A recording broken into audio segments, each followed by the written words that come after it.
Motilal Oswal flexi cap fund ने पिछले एक साल में करीब 52% रिटर्न्स दिए हैं और वहीं पराग पारिक फ्लेक्सी कैप ने 35%। आप कौन से फंड में इन्वेस्ट करेंगे? Motilal Oswal, right? We thought so. After all हम सब अपने इन्वेस्टमेंट्स पर अच्छा रिटर्न कमाना चाहते हैं और इस फंड ने 16 परसेंटेज पॉइंट्स ज़्यादा रिटर्न्स दिए हैं। बट क्या सिर्फ इन रिटर्न्स के बेसिस पर यह कहना सही है कि Motilal Oswal is the best और may be better than Parag Parikh flexi cap fund? Well, not really. और अगर आप सिर्फ रिटर्न्स देखकर म्यूचुअल फंड्स कंपेयर करते हैं, वी रिकमेंड आप ये वीडियो एंड तक जरूर देखें। Hello and welcome to ET money Hindi.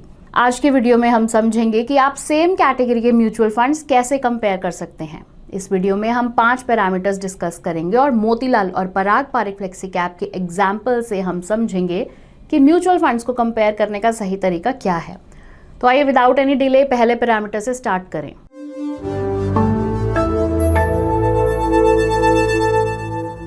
मान लीजिए आपने किसी फंड में 1 जनवरी 2022 को इन्वेस्ट किया और आपके दोस्त ने 5 जनवरी 2022 को। आप दोनों एक साल तक इन्वेस्टेड रहे, तो क्या आपको सेम रिटर्न्स मिलेंगे? द आंसर इज नो, क्योंकि हो सकता है 1 जनवरी 2022 को मार्केट ऑल टाइम हाई पर हो और 5 जनवरी तक 10% गिर गई हो। ये रिटर्न्स 2 यूनिक डेट्स के बीच हैं और सिर्फ इस ही पीरियड के लिए एप्लीकेबल हैं। इन्हें पॉइंट टू पॉइंट या ट्रेलिंग रिटर्न्स कहा जाता है और ये रिटर्न सभी इन्वेस्टर्स के लिए सेम नहीं होते। जिन इन्वेस्टर्स ने मोतीलाल फ्लेक्सी कैप में 1 साल के लिए इन्वेस्ट किया है, उन सबको 52% रिटर्न नहीं मिला। Now take a look at your screens. जिन इन्वेस्टर्स का 1 year period ended on 3 November 2015, उनका रिटर्न 27% था और जिनका 30 नवंबर 2015 उनका 17%। But those who invested for 1 year period ended 28 August 2024 got over 60% in Motilal's Flexi Cap। तो आपको यहाँ क्या करना चाहिए? You should look at rolling returns।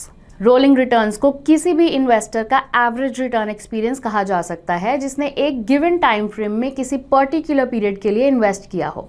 मतलब अगर आपने सितंबर 2014 और सितंबर 2024 के बीच किसी भी 3 या 5 साल पीरियड के लिए इन दोनों फंड्स में इन्वेस्ट किया होता तो आपका एवरेज रिटर्न कैसा रहता? You can check it on your screen. तो यहाँ सिचुएशन बदल जाती है। ट्रेलिंग रिटर्न्स के मामले में Motilal Oswal was looking better, but rolling returns के मामले में पराग पारिक इज बेटर।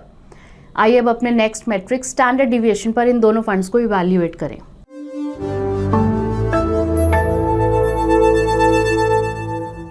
अब म्यूचुअल फंड्स की परफॉर्मेंस कितनी कंसिस्टेंट रही है या उसके रिटर्न्स में कितना उतार चढ़ाव आया है, ये देखने के लिए हम स्टैंडर्ड डिविएशन नाम का मैट्रिक यूज करते हैं।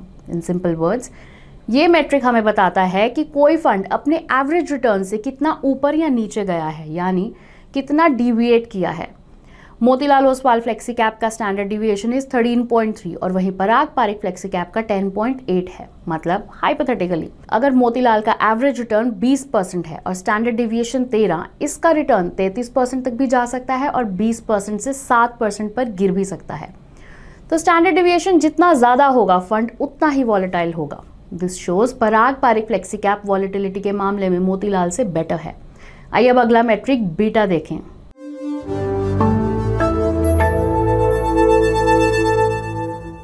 बीटा किसी भी फंड की वॉलेटिलिटी मेजर करने का एक और पैरामीटर है। ये स्टैंडर्ड डिविएशन से अलग है।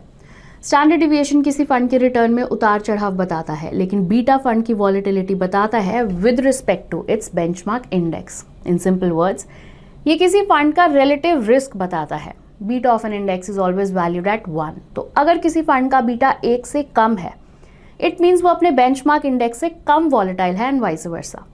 इस एग्जाम्पल से समझते हैं।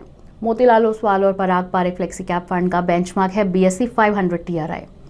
मोतीलाल का बीटा इज 0.86 और पराग पारिक का 0.72 है। इट मीन्स अगर BSE 500 में 1% की गिरावट आती है, मोतीलाल 0.86% गिर सकता है और पराग पारिक इससे थोड़ा कम 0.72% गिर सकता है। तो यहाँ भी पराग पारिक लुक्स बेटर। आइए अब अपने नेक्स्ट पैरामीटर अल्फा को समझें।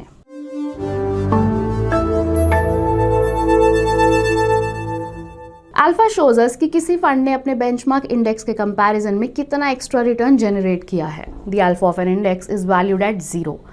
पॉजिटिव अल्फा का मतलब फंड ने बेंचमार्क को आउट परफॉर्म किया है और नेगेटिव अल्फा का मतलब अंडर परफॉर्म। अल्फा जितना ज्यादा होगा, फंड उतना ही ज्यादा रिवॉर्डिंग होगा। इन आवर एग्जाम्पल, पराग पारिक का अल्फा 3.71 है और मोतीलाल ओसवाल फ्लेक्सी कैप का 2.26। दिस मीन्स दोनों ने बेंचमार्क से ज़्यादा रिटर्न्स दिए हैं, बट पराग पारिक का परफॉर्मेंस मोतीलाल से कंपैरेटिवली बेटर है। In terms of alpha also Parag Parikh Motilal से बेटर लग रहा है। आइए अब लास्ट मैट्रिक समझते हैं।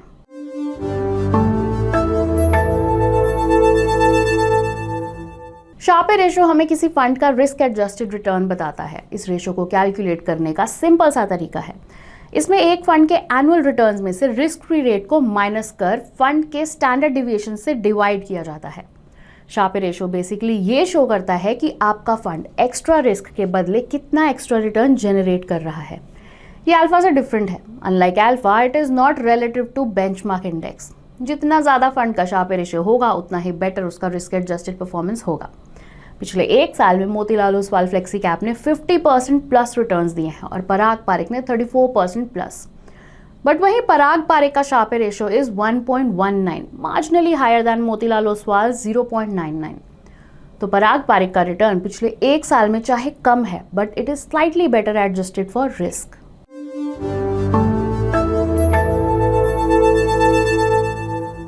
तो इन 5 मैट्रिक्स को डिस्कस करने के बाद it is fair to conclude कि सिर्फ रिटर्न्स के बेसिस पर फंड्स को कंपेयर करने से आपको सही पिक्चर नहीं मिलती। रिटर्न्स को वॉलेटिलिटी रिलेटेड मैट्रिक्स के साथ देखना इज ऑलवेज रिकमेंडेड। अगर आप सिर्फ एक साल के रिटर्न्स के बेसिस पर इन 2 म्यूचुअल फंड्स को कंपेयर करते हैं, Motilal Oswal flexi cap looks better. But अगर आप डिफरेंट रिस्क पैरामीटर्स और रोलिंग रिटर्न्स देखें तो Parag Parikh flexi cap looks better. To be sure, हम यहाँ कोई फंड रिकमेंडेशन नहीं दे रहे हैं और ना ही हम ये कह रहे हैं कि पराग पारिक मोतीलाल से बेटर है। The idea is to look at a comprehensive picture ताकि आप किसी भी कैटेगरी के फंड्स कंपेयर कर सकें और इन्फॉर्म्ड डिसीजन ले सकें। इसी के साथ हम इस वीडियो के एंड पर आ गए हैं। अगर आपको ये वीडियो पसंद आया हो तो लाइक, शेयर और कॉमेंट करना ना भूलें एंड हमारा चैनल सब्सक्राइब जरूर करें। We'll see you with another insightful video soon. Mutual fund investments are subject to market risks. Read all scheme-related documents carefully.